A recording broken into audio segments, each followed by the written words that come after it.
the issue is not, whether the office is good or bad. The real issue is that a lot of organizations just have not figured out yet how hybrid should work in a way that really supports performance, development, and culture. It's been 6 years since the pandemic when many of us were sent to work from home.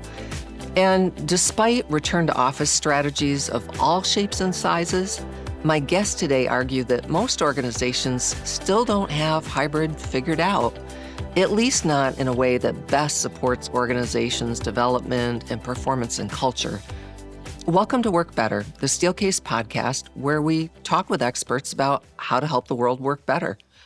I'm your host, Chris Congdon, and my guests today are Peter Cappelli and Ranya Nehmeh. They're the authors of a new book called In Praise of the Office, The Limits to Hybrid and Remote Work. And I might be biased, but I kind of love the title. So it's not too surprising that employees don't particularly want to come back because their office is gone, right? They've made things much worse for them. Peter is a professor of management and director of the Center for Human Resources at the Wharton School at the University of Pennsylvania. And Ranya is a senior HR strategist, author, and executive advisor. And they say that hybrid work promised flexibility, but it's also created a risk of a fraying culture. And Peter and Ranya explain what's really happening behind the scenes, and they share evidence-based strategies for organizations who are still trying to figure it out. Here's my conversation with Peter and Ranya.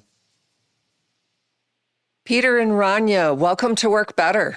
It's a pleasure to be here. Thanks. Thank you for having us. We're really glad to have you because I think we're going to talk about something that is on everybody's mind right now.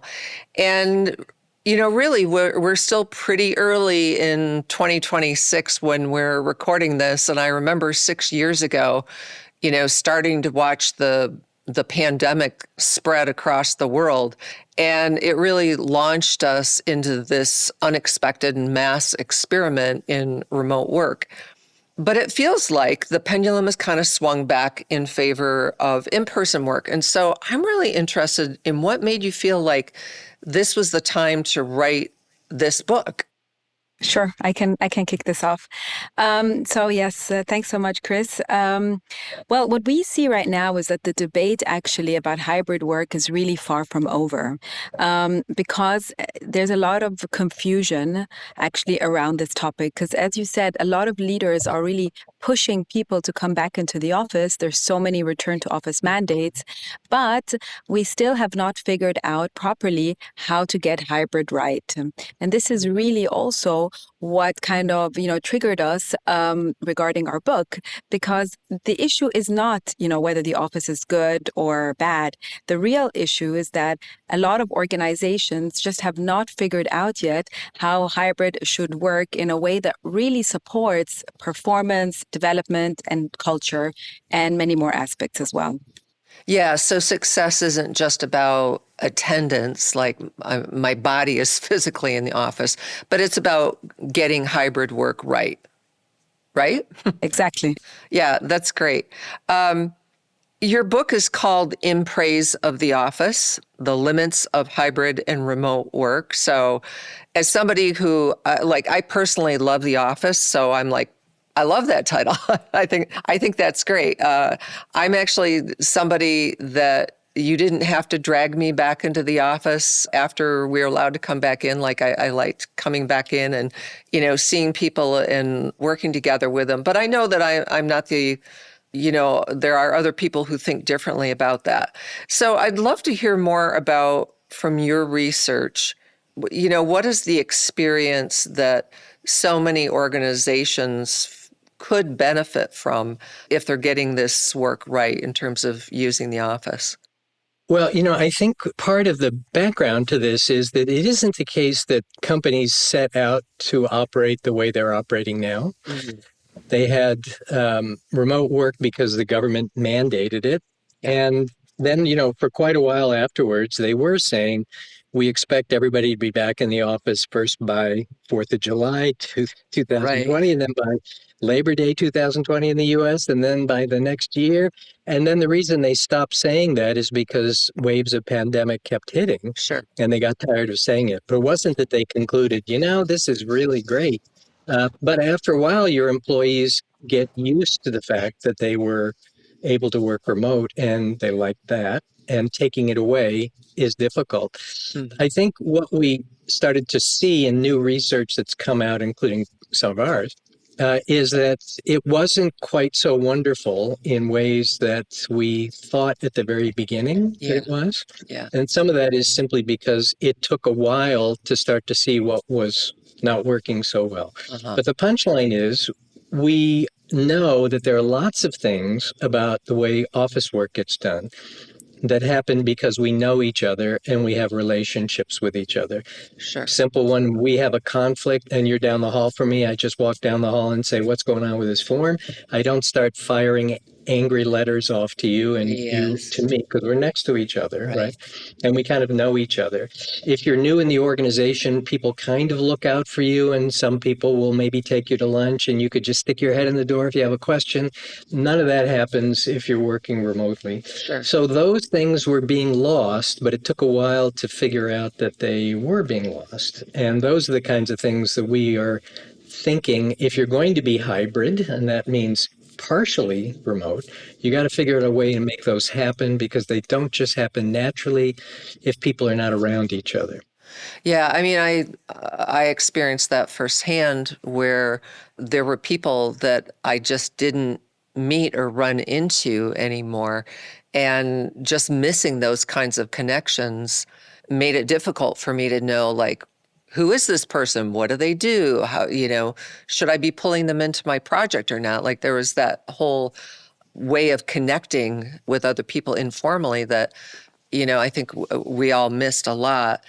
I want to ask you about how we determine whether this whole experiment is working or not working, and what's behind some of your research on that, because there's a lot of research that's been published a lot talking about productivity, claiming that productivity is just fine when people are working remotely.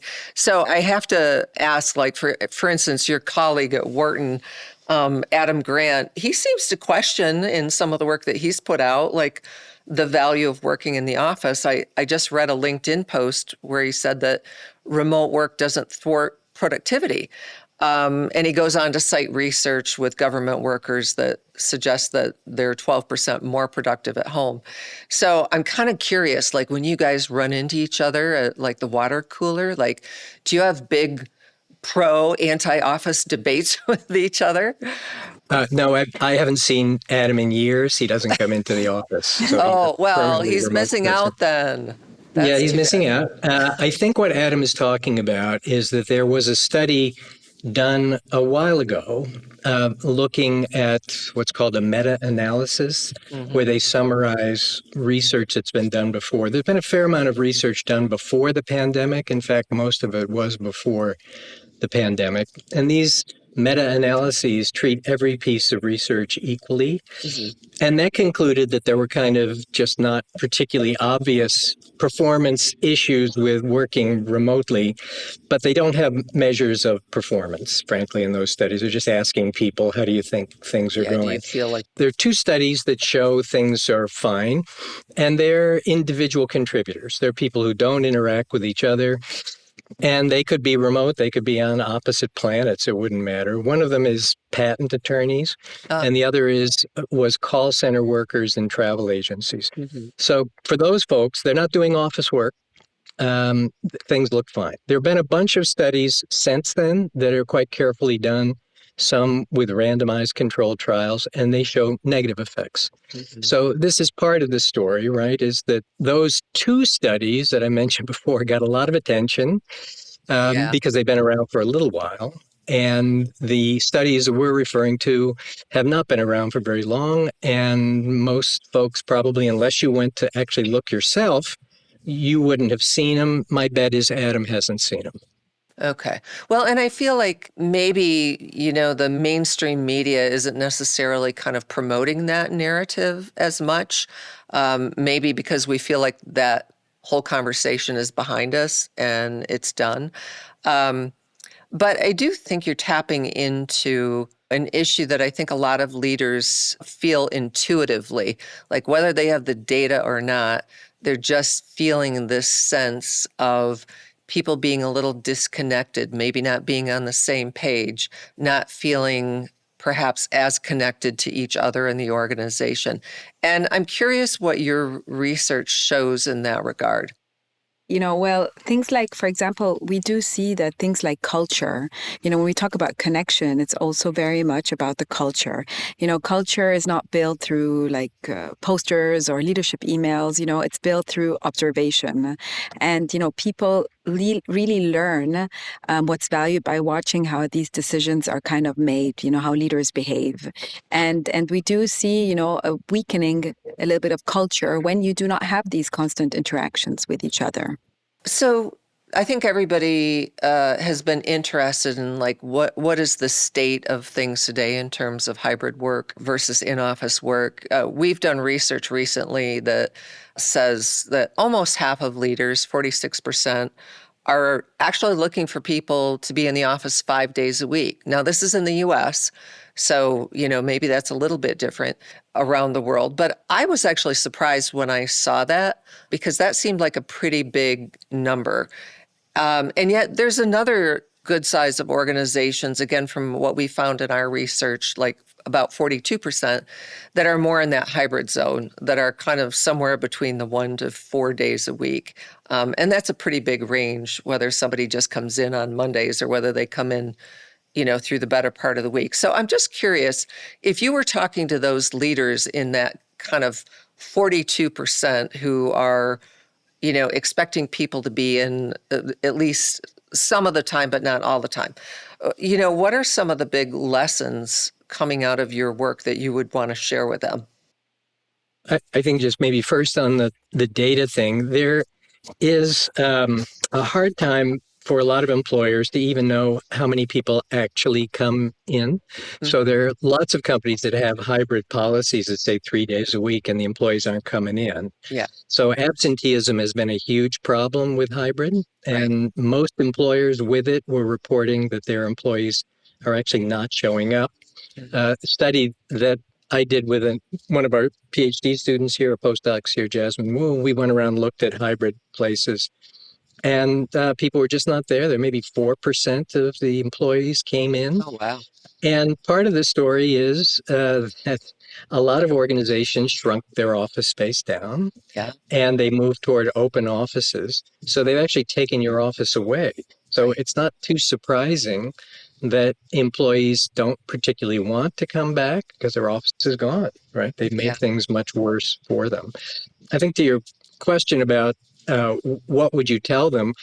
Well, I mean, one thing is if you've got a hybrid workplace, do you even know whether your employees are coming in or not? Mm-hmm. Do you know whether they are cooperating with each other? Are they looking after new hires? It's possible they're doing a lot of those things, but if you're just assuming it because you haven't looked, maybe you should just take a look. So we described some things that you could do to check to see whether any of that sort of community building, sort of exchange, collaborative stuff, helping each other is really going on. Now, Ranya's got the little framework here to lay out for you to tell you how you Okay. might move forward on this. So this is Yeah. That would perfect be progress. helpful. Well, actually, we came up with this framework in the book. We've added it, and it's called the Bond Framework. Okay. And it's really to kind of help organizations bring people back to the office, but also in a hybrid setup. So it's not just fully like the 5 days a week that we're talking about. It can also be in a hybrid way, because a lot of issues that we see is that, people don't understand why they need to come to the office. So you make people drive 30 minutes to come to the office to sit in a Zoom call all day by themselves. That totally defeats, the purpose. So what we're saying is this bond, it's like an acronym. So first you build the case for connection, which is like the why. show the real benefits for why you need to come to the office, which are things like growth, learning, career development, change the narrative. It's not about control, but it's really about come back for your career development, O is to own the expectation. So be very clear and model consistently the behaviors that you expect from the employees. Then to normalize engagement. So create these rhythms and shared practices so that you come in when your team is coming in, not just you're coming in to be alone all day, so that it draws people in naturally. And of course, demonstrate inclusion. So really make sure that everyone, regardless where they're working, really feels part of the organization's kind of story. So this kind of should shift the conversation from mandates to meaning, and from compliance to connection. I think that's a great way to think about it, because it feels like mandates of any sort, like as human beings, we naturally push back against a mandate or being told what we must do. And really helping people to understand how that can be a better experience for them, I think, is really important. I think that changes throughout your career. So there may be somebody earlier in their career who's really excited about coming into the office, who wants to meet people, be seen, and have mentors, etc. I'm curious how you would position that with a much more experienced employee, somebody who's been around the organization a long time, who might be kind of sitting back saying, I've done this for years and years. I know my job. I'm doing fine. Why do I bother coming in? I think this is where guilt is very useful to remind them that guilt always works. Yes. Yeah, the reason that you can do your job is because you started out in an office where people helped you and they looked after you and they told you what to do. And yeah, you could be someplace else and get the work done, but you are the kind of people that new hires need to learn from. So if you're not there, it hurts the organization. It might not be perfect for you as an employee, but there are lots of things that are not perfect for us as employees, right? That's why we get paid for doing it. Yeah, another thing that I would be interested to learn more from you about is just when you are managing workers who are more remote, like that's very different. In our organization, we were working globally before the pandemic ever hit. So I had people on my team who were based out of Europe, and we had to learn how to work together remotely. But for a lot of organizations, a lot of leaders, that's a brand new experience. And I'm interested if there are things that you would want to share with leaders to say, well, how do I manage differently in a hybrid environment if I'm not seeing somebody all the time? Well, maybe distinguish between distributed work where you're never going to see them, right, and hybrid where you're occasionally going to see them and frequently see them. I guess I would say for real distributed work, I would just ask them to think carefully about whether that's a great idea or not. Okay. It seems to be a really bad idea when you hire somebody to manage a team and that supervisor is never going to see their direct reports. I mean, that's just really a bad idea. Managing remote workers is hard. Managing some in the office at the same time you're managing others who are never in the office and trying to treat them fairly, really hard. And you get yourself into legal trouble in the US because you're not treating them equally, So I think that's a pain. For those who are actually in a hybrid setup, managers have to be much more intentional about how to manage them. So what we mean here is that really you have to schedule regular development conversations. You need to be very deliberate about who gets exposure to what projects and why. You need to create structured kind of communication rhythms, and you need to, check that their understanding of everything is actually what should happen. So it's really, you have to be very intentional about it, because when you're in the office, you see people, you can have these quick conversations, you can get quick feedback. It's very different. And in order to replicate that online, you really have to do it in an intentional way. Okay, so I have to ask a very specific question, but I'm very curious about your thoughts, which is cameras on, cameras off. Do you have a point of view about that when we're working with hybrid Oh, teammates? yeah. You can tell we do. Okay. So It's what's your, Peter's favorite topic. okay, well, let's hear it, Peter. What do you think? Well, the cameras are off, people are doing other work. Yeah. And if they're doing other work, they're not paying attention. Yeah. And if they're not paying attention, the meeting isn't working. And certainly I saw that in the organizations that we were going around looking at. And meetings are not productive. You have to have this place I was at, they reported needing to have post-meeting meetings because people didn't really know what was going on during the meetings. Mhm. The meetings get bigger and bigger because it's easy to just add people to them. I think the biggest thing that employers should do is rein in meetings in general. There's lots of Yeah, meetings that don't amen. need to happen. And particularly with hybrid and remote, you should, if you're going to be at a meeting, you should be in it and your camera should be on. I mean, otherwise, don't bother. I would say camera on or don't come. Yeah. I just saw a stat. So I'm a little biased on this one too, for my experience. And I just saw a stat that said during remote meetings, particularly where cameras are off, like 37% of the time people are multitasking. And that actually felt low to me. So, okay, well, I'm glad to get cover on that one. The other thing I want to talk about is just we've not only been through a big shift since the pandemic in terms of how we're working, but the power dynamics have really shifted because, we all remember as, we were making our way through the pandemic, like it felt like people could ask for anything, that employers were really willing to do whatever it was to be able to make employees happy, to be able to attract them, to retain them. And it feels like in the current job market where unemployment numbers are higher and the economy feels a little uncertain, it feels like that power has shifted. And I don't know what you think about this, but I'm just really curious if you're thinking that the way we manage hybrid work can somehow serve both. So both the employer and the employee are feeling more equilibrium as opposed to a big power swing.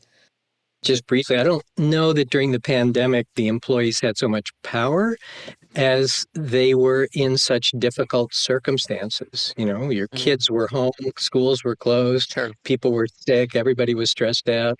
Employers were doing things for them because they had to, Yeah, you know, of course. and the employees were really pitching in above and beyond the call of duty. I think after the pandemic, we did have a tight labor market for a year or two there. Mhm, And it is true that employees had more power then, and they have less power now. mhm. I think the one aspect of that relates to remote work is the fear that you heard this from HR people telling the senior people they're going to quit if you Yeah, make them come back. right. And I don't think that was ever true, frankly. And people say they're going to quit all the time about Yeah, virtually everything if you survey them, and they don't quit because to quit means you got to find another job. And in this context, it means you got to find another job that will allow you to work remotely. right. And there are fewer of those now, and they're hard to find. So I think the employers don't believe you're going to quit if you make them come back now.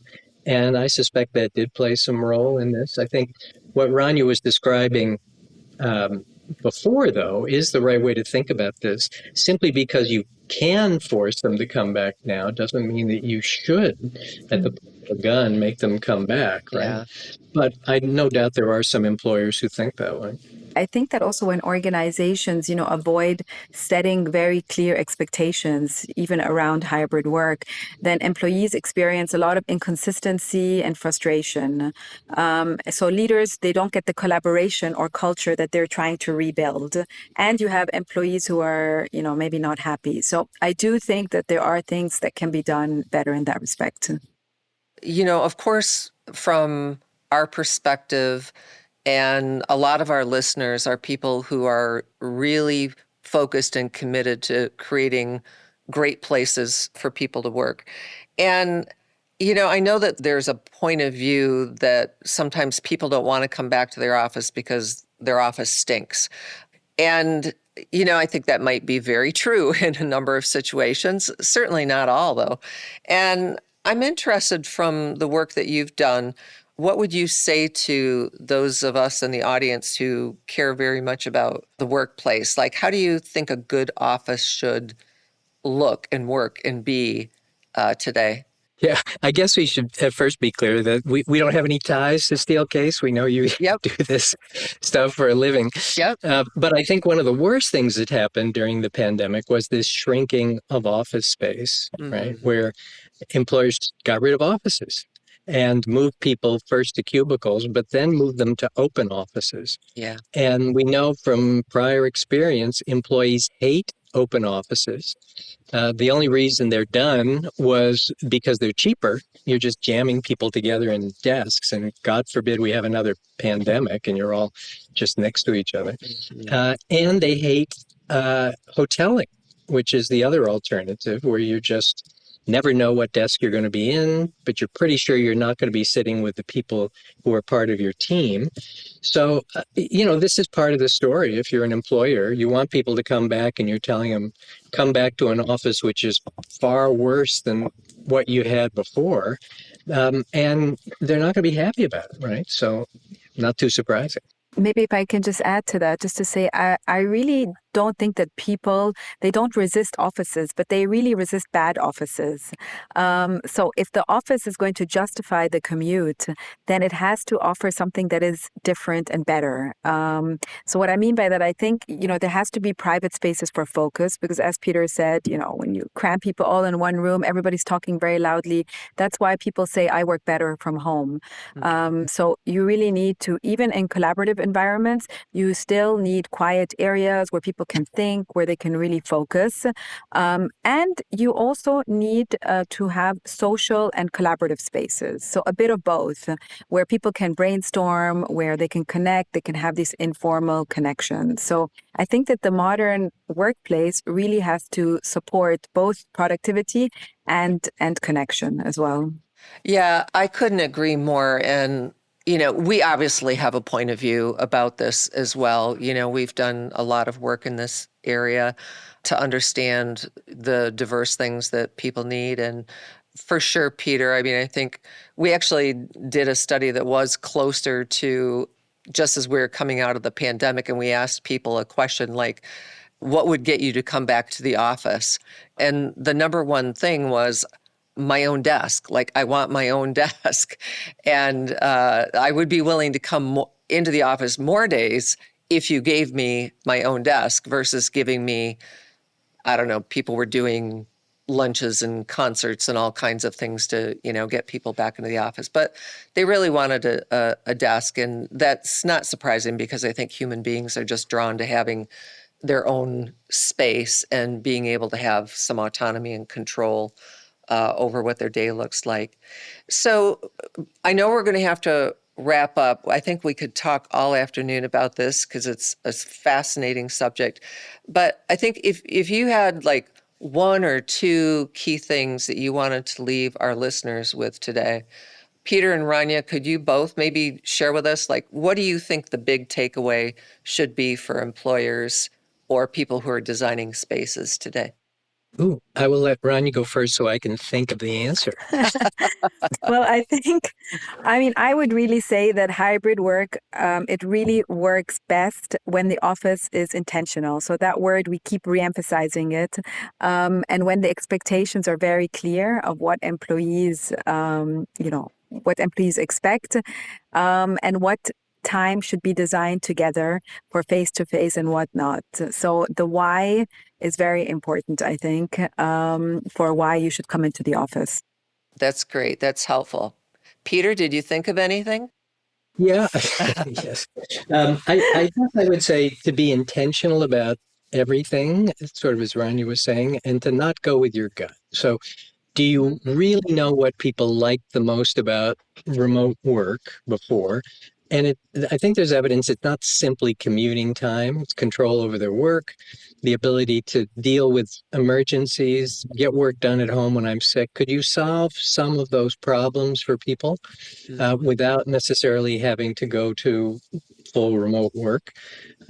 Thinking intentionally about, as Ranya's saying, what do you really need? And what we need is people to know each other, get along with each other, be willing to help each other and collaborate. You could make that happen. As we all knew before remote work, there were some places that did that well. Everybody in the office in some places did it poorly. And so management matters is the punchline. And I think for those of us who study management, the conceit that you could just send everybody away and not have them together, ever see each other and not manage them and somehow it's going to be okay just seems crazy, right? Yeah. So don't go down that path. Yeah, I think that's really helpful advice. So Peter and Ranya, it's been a really illuminating conversation with you today. And I'm really grateful that you took time to join us on Work Better today. Thank you. Thank you. Thanks so much. Crafting a vibrant workplace community means designing spaces that invite connection and collaboration while offering sanctuaries for solitude and centering. Learn more about the latest products created to help your team create community and work better at steelcase.com/new. There's no one-size-fits-all approach to creating a hybrid work strategy, and a lot of organizations are still figuring it out. But Peter and Ranya's research on the limitations of hybrid work really give us a good framework for how to make it work.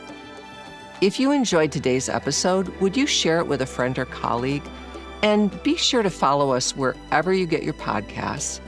And please visit us at steelcase.com/research to sign up for the Work Better weekly newsletter for workplace research and design ideas delivered right to your inbox. Thanks again for being here, and we hope your day at work tomorrow is just a little bit better. Thank you to everyone who helps us work better, including our producers, Katie Pace, Rebecca Charbowski, Stav Kontas, Chiara Licari, and Brandon Lasik. We are thankful for the creative art direction by Aaron Ellison and Emily Cowdery, and for the editing and sound mixing by Soundpost Studios, and the technical support by Mark Caswell, Sean McManaman, and Jose Jimenez.